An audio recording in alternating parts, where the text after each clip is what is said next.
குட்டி,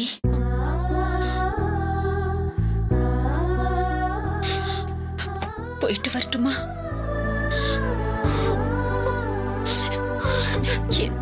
என்னம்மா?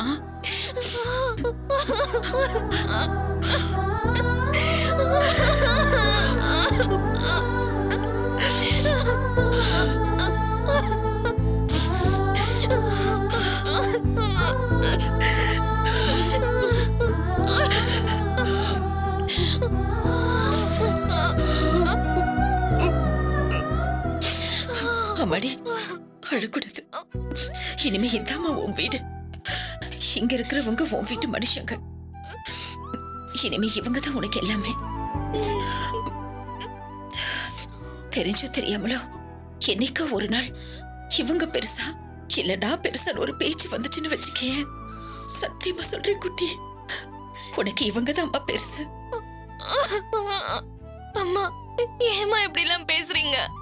இல்லம்மா, அதான் நிஜம். உனக்கு இந்த அம்மாவை பத்தி நல்லா தெரியும்ல. அப்படி ஒரு பேச்சு வந்தா கூட அம்மாவை விட்டு கொடுத்துரு. அதனால நீ அவங்க மனசு கோன்ற மாதிரி என்னைக்குமே நடந்துக்க கூடாது. அம்மாக்காக நீ இதை செய்வில்லம்மா. நான் எப்பவும் சொல்லியிருக்கேன், என் 2 பிள்ளைங்களால நான் நிறைய கஷ்டத்தை அனுபவிச்சிருக்கேன். ஆனா இப்ப வரைக்கும் இந்த அம்மாவுக்கு நீ ஒரு கஷ்டத்தையும் கொடுத்ததில்ல.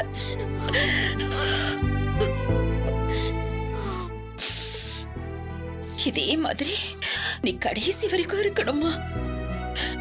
உன்னால எனக்கு ஒரு கஷ்டமும் வந்துடக்கூடாது. அது மட்டும்தான் எனக்கு வேணும். இல்லம்மா, நான் உனக்கு எந்த கஷ்டத்தையும் கொடுக்க மாட்டேம்மா. எனக்கு தெரியுமா, கடைசி வரைக்கும் எனக்கு இந்த ஒரு சந்தோஷமாவது நிலைக்கட்டும்.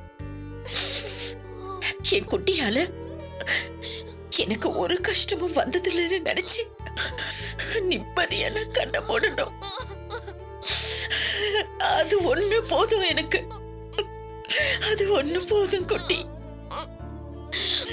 அம்மா, கண்டிப்பா நான் உன்னை கஷ்டப்படுத்த மாட்டேம்மா. சரிம்மா, உடம்பு பாத்துக்கோ, பத்திரமா இரு. எப்ப வேணாலும் அம்மாக்கு போன் பண்ணு. சரியா குட்டி? குட்டி, அழக்கூடாது, அழக்கூடாது. சுந்தரி, நேரம் ஆகுது. அவங்க நமக்காக வெயிட் பண்றாங்க. வா, போலாம். சூர்யா, கிளம்புறேன். சரியா போயிட்டு வரோம். பத்ரம், வா, வெளியே வா.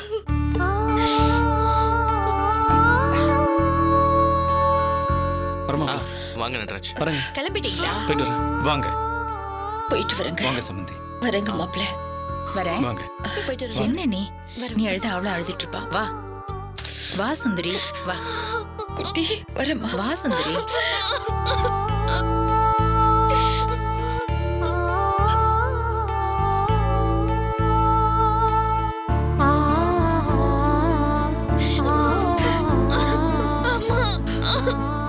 வரேன் குட்டி. என்ன சுந்தரி, இவ என்ன வெளிநாட்டுக்கு அப்போ போறா? இங்கதானே இருக்க போறா? அப்பப்ப பாத்துக்கலாம். நீ கிளம்புங்க. அழக்கூடாது. வரேன் சூர்யா. பை சூர்யா. வரேன் சூர்யா. அப்புறமா ஃபோன் பண்ணு.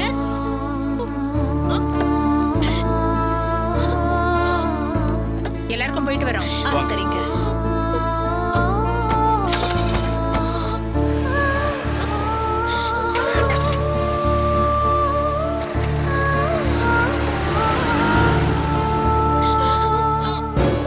அழாதம்மா சூர்யா, அழாத.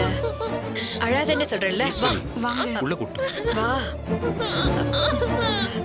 அழாத. ஐயோ, வா உள்ள போல. வா, வாங்க, உள்ள உள்ள வா. உள்ள வாம்மா, வா.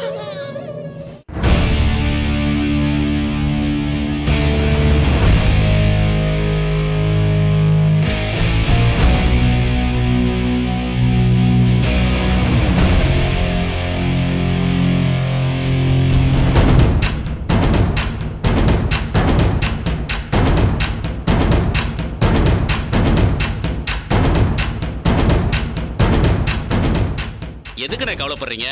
என்ன வேணாலும் பண்ணலாம், கொஞ்சம் செலவாகும் அவ்வளவுதான். எவ்வளவு செலவானாலும் பரவாயில்ல, நான் சொல்றதை செய்யணும். சொல்லுங்கண்ணே.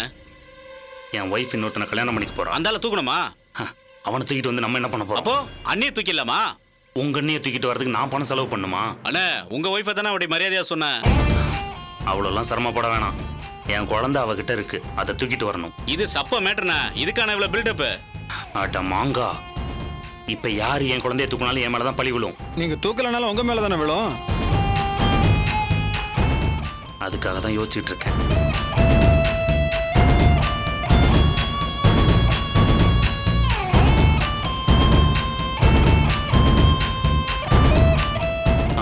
இப்படி பண்ணலாம். சொல்லுங்கண்ணே. உங்ககிட்ட லேடிஸ் இருக்காங்களா? அண்ணே, நாங்கெல்லாம் ரொம்ப டீசென்ட். வெட்டு குத்து ஏன் கொலை கூட பண்ணுவோம். ஆனா இந்த வேலைக்கெல்லாம் போக மாட்டோம். அட, அதுக்காக கேட்கலப்பா. மிடில் ஏஜ்ல ஹஸ்பண்ட் அண்ட் ஒய்ஃபா ஒரு ஜோடியை நடிக்க ஏற்பாடு பண்ணுங்க. அவங்க பொண்ணுக்கு கல்யாணம், அது விஷயமா ஒரு வீட்லயோ இல்ல ஒரு லாட்ஜ்லயோ தங்க வைங்க. அந்த கல்யாண பொண்ணுக்கு மேக்கப் போடணும்னு சொல்லி ஒரு நாள் மதி வீட்டுக்கே அவங்கள அனுப்பி வைங்க. அடுத்த நாள் மதிய நீங்க தங்கி இருக்கிற இடத்துக்கே வர சொல்லுங்க. மதி கிட்ட நல்லா பழக சொல்லுங்க. அந்த நேரம் மதி வீட்டுல இருக்கிற குழந்தைய நீங்க தூக்கிடணும். புரியுதுண்ணே, ஈஸியா பண்ணிடலாம். திரும்பவும் சொல்றேன், பணத்தை பத்தி கவலைப்படாதீங்க. என்கிட்ட ரொக்கமா 5 லட்சம் ரூபாய் இருக்கு. அவ கல்யாணத்துக்கு முன்னாடி முத நாள் அந்த குழந்தைய கடத்தி என்கிட்ட ஒப்படைக்கிறீங்க. சரிண்ணே, வேலையை முடிச்சு பைசா வாங்கிக்கிறோம். ஒரு நாள் லேட் ஆனாலும் அவ கல்யாணம் நடந்துரும். அப்புறம் நான் உங்களை கொலை பண்ணிடுவேன். இல்லண்ணே, எந்த மிஸ்டேக்கும் இல்லாம செஞ்சு முடிச்சிடலாண்ணே. முதல்ல புருஷன் முன்னாடி மாதிரி ஒரு ஜோடியை ரெடி பண்ணி உங்க ஒய்ஃப் வீட்டுக்கு அனுப்புறோம். என் பொண்ணு கல்யாணம், நீ தான் வந்து மேக்கப் போடணும்னு சொல்றோம். ஓகே தானே? ஆரம்பிங்க. ஆனா பிளான் பக்காவா இருக்கணும். ஓகேண்ணே. வாடா.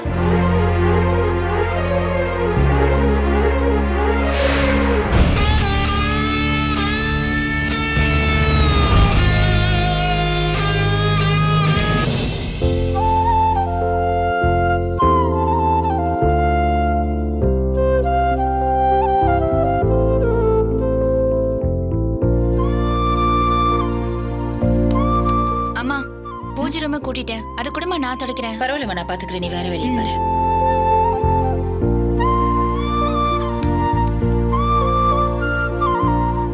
குட்டி, இந்த பாத்திரத்துல எடுமா. குட்டியா?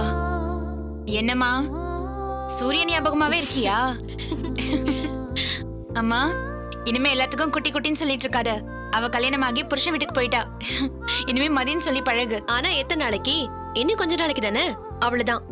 அதுக்கப்புறம் நீங்களும் உங்க புருஷன் வீட்டுக்கு போயிடுவீங்க. அதனால இனிமே அத்தை வந்து திவ்யா திவ்யா தான் சொல்லி பழகிக்கணும். ஆமாம்மா, ஒரு பெரிய வேலையை எவ்வளவு சுலபமா நடத்தி முடிச்சிட்ட. அதே மாதிரி மதி கல்யாணத்தையும் நடத்தி முடிச்சிட்டா அதுவே போதும். அதுக்கு என்ன பாட்டி, நிச்சயமா அண்ணி கல்யாணத்தையும் பிரமாதமா நடத்தி முடிச்சிடலாம். நீங்க கவலையப்படாதீங்க. இதுல கவலைப்பட ஒண்ணுமே இல்லம்மா. அவ நல்ல மனசுக்கு எல்லாமே நல்லதாத்தான் நடக்கும். அவளுக்கு வராத பிரச்சனையா? எல்லாத்தையும் தொடச்சு தூர போட்டுட்டு மறுபடியும் ஒரு புது மனுஷியா எழுந்து நிற்பா.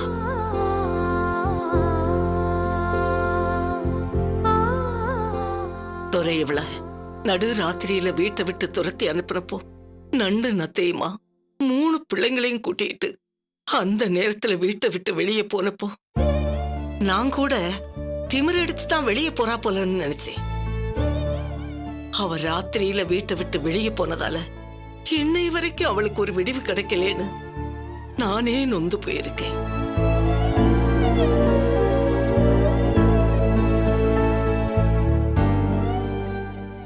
ஆனா விடலையே, சாமர்த்தியக்காரி. போராடி போராடி பிள்ளைங்களை எல்லாம் ஒரு நல்ல நிலைமைக்கு கொண்டு வந்துட்டாளே.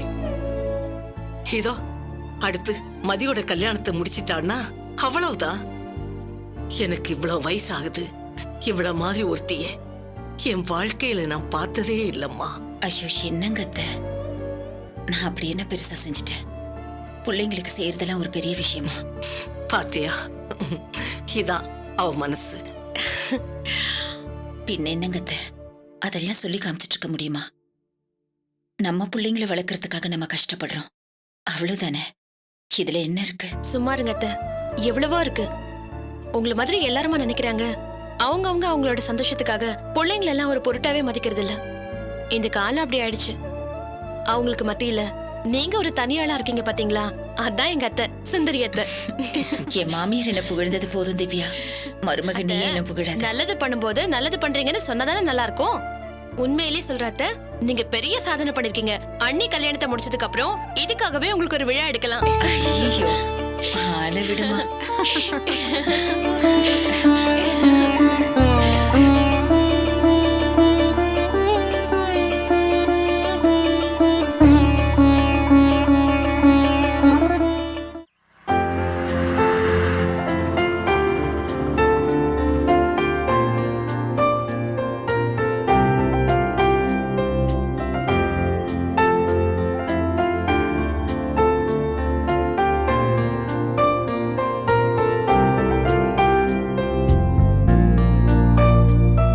சஞ்சய், வாப்பா. சஞ்சய் இருக்கானா அங்கிள்? வாப்பா, உள்ள வா, வந்து உட்காரு வா.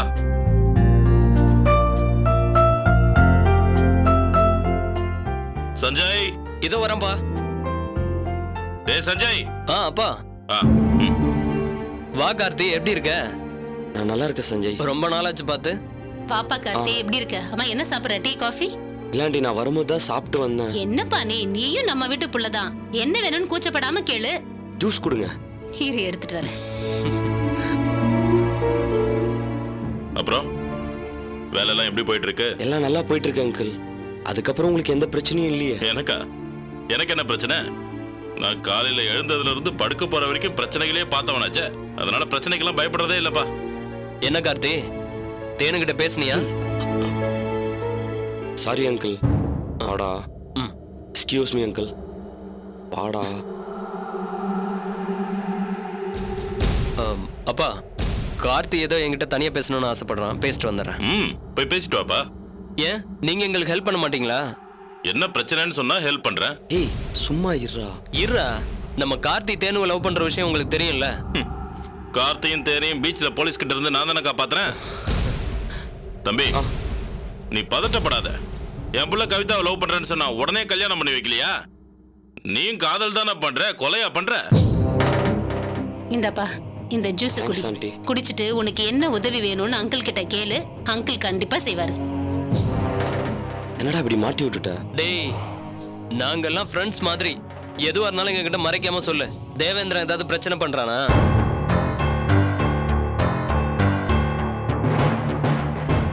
என்னப்பா, கவிதாவுக்கு கேட்டுருமோன்னு பயப்படுறியா? அவ குளிச்சிட்டு இருக்கா, தைரியமா பேசலாம். ஆமா சஞ்சய், அவர் ஏதாவது ப்ராப்ளம் பண்றாருன்னு நினைக்கிறேன். இவ்வளவு நாள் என்கிட்ட தேன் நல்லா பேசிட்டு இருந்தா, இப்ப பார்த்தா திடீர்னு வந்து பார்க்காத பேசாத, இனிமே நமக்குள்ள ஒண்ணு இல்லன்றா. ஏன்பா அந்த பொண்ணுகிட்ட ஏதாவது சண்டை போட்டியா? சத்தியமா நான் அவகிட்ட சண்டைலாம் போடல அங்கிள். அப்புறம் எதுக்குப்பா அவ்வளவு கோச்சிக்கிறா உன்கிட்ட? தெரியல ஆண்டி, திடீர்னு ஃபோன் பண்ணி இனிமே உனக்கு எனக்கு எதுவும் இல்லை, நம்ம 2 பேரும் பேசிக்க வேண்டாம், பார்த்துக்க வேண்டாம், எல்லாத்தையும் மறந்துடு அப்படி இப்படின்னு சொல்றான் ஆண்டி. அதை கேட்டதும் எனக்கு பயங்கர டென்ஷன் ஆயிடுச்சு. அதனால என் ஃப்ரெண்டு ஒரு பொண்ணை அவ வீட்டுக்கு பேச அமிச்சேன். அவ போய் பேசினதுக்கு நீ அவனுக்காக பேசின, நான் அவன் ஃப்ரெண்ட்ஷிப்பையே கட் பண்ணிடுவேன்னு சொன்னாலாம். ஏன் என்னாச்சு அவளுக்கு? நல்லா தானே இருந்தா, இப்போ என்ன பிரச்சனை? இல்லை, கவிதா லவ் மேரேஜ் பண்ணிட்டு போயிட்டா, நானும் லவ் மேரேஜ் பண்ணிட்டா எங்க அப்பா சூசைட் பண்ணிப்பாருன்னு சொல்லி சொல்றா. அந்த ஆளு அப்படியாவது செத்து தொலையட்டுமே. டேய் சும்மா இருடா தம்பி. அந்த வீட்டுக்கே அந்த ஆள் தான்ப்பா சாபக்கேடு. அந்த பொண்ணுங்க எல்லாமே தங்கமான பொண்ணுங்க தான். ஆனா அந்த ஆளு தான் எப்படியாவது நாடகம் ஆடி அவங்க மனசை மாத்திடுவான்.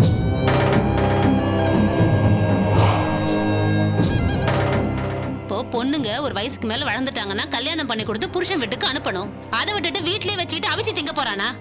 என்ன நினைச்சிட்டு இருக்கான் அந்த ஆளு? அம்மா, நீ ஏம்மா பொங்குற? டே கார்த்தி, நீ நேரா போய் தேனுகிட்ட பேசு. அவளை தூக்கிட்டு வா, திருப்பதியில வச்சு உங்களுக்கு கல்யாணத்தை முடிச்சிருவோம். ஆமா, எல்லா அரேஞ்ச்மெண்ட்ஸும் அங்க பக்காவா இருக்கு. முன்ன விட ரொம்ப தெளிவா இருக்கேன்பா. கல்யாணத்தை ஈஸியா முடிச்சிடலாம். ஐயோ அங்கிள், எனக்கு ரொம்ப பயமா இருக்கு அங்கிள். ஏன்பா பயப்படுற? அதான் நாங்களா இருக்கோம்ல. அது இல்ல, தேன்மொழி ஸ்ட்ராங்கா இருக்க மாட்டேன்றாலே. இந்த பார்ப்பா கார்த்தி, பொண்ணுங்கன்னா அப்படிதான் பயந்துகிட்டு இருப்பாங்க. நீ என்ன பண்ற, நேரா தேன்மொழிய பார்த்து பேசி அவளுக்கு தெளிவா எடுத்து சொல்லி புரிய வச்சு இங்க கூட்டிட்டு வா. நான் அவகிட்ட பேசினேன்னா அவ மனசு மாறிடுவா. கவிதாவையே நாங்க மாத்திட்டோம்ல. அவதான் பேசவே மாட்டேன்றாள் ஆண்டி. அப்படி இருக்கும்போது அவளை எப்படி நான் இவ்வளவு தூரம் கூட்டிட்டு வர்றது? டேய், செவ்வுல நாள் அப்போ அப்பி முடிய புடிச்சு தரத்தரன்னு இழுத்துட்டு வரதை விட்டுட்டு எப்படி என்னன்னு கேட்டுக்கிட்டு இருக்க? டேய் சும்மா இல்லடா, எப்ப பார்த்தாலும் எதையாவது பேசிக்கிட்டு. தம்பி, இவன் பேச்ச நீ கேட்டீன்னா உருப்படாம தான் போவ. பாரு கார்த்தி, நீ ஃபோன் பண்ண, உன் ஃப்ரெண்ட் அனுப்புன, அவ மசிலங்கிற. நீ நேர்ல போய் அவளை பார்த்து பேசு. பொண்ணுங்களை நேரா பார்த்து பேசுனா கண்டிப்பா உங்க மனசு மாறுவாங்க. அப்படியே அவ மாறலையா, அவளை நேரா என்கிட்ட கூட்டிட்டு வா. நான் அவகிட்ட பேசி அவ மனசு மாத்தி காட்டுறேன். சரிங்க ஆண்டி, எப்படியாவது நான் அவளை இங்க கூட்டிட்டு வந்துடுறேன். இத பாருப்பா, பொண்ணுங்க கிட்ட பார்த்து பக்குவமா பேசணும்பா. பொண்ணுங்க மனசை நீ இன்னும் புரிஞ்சுக்கல.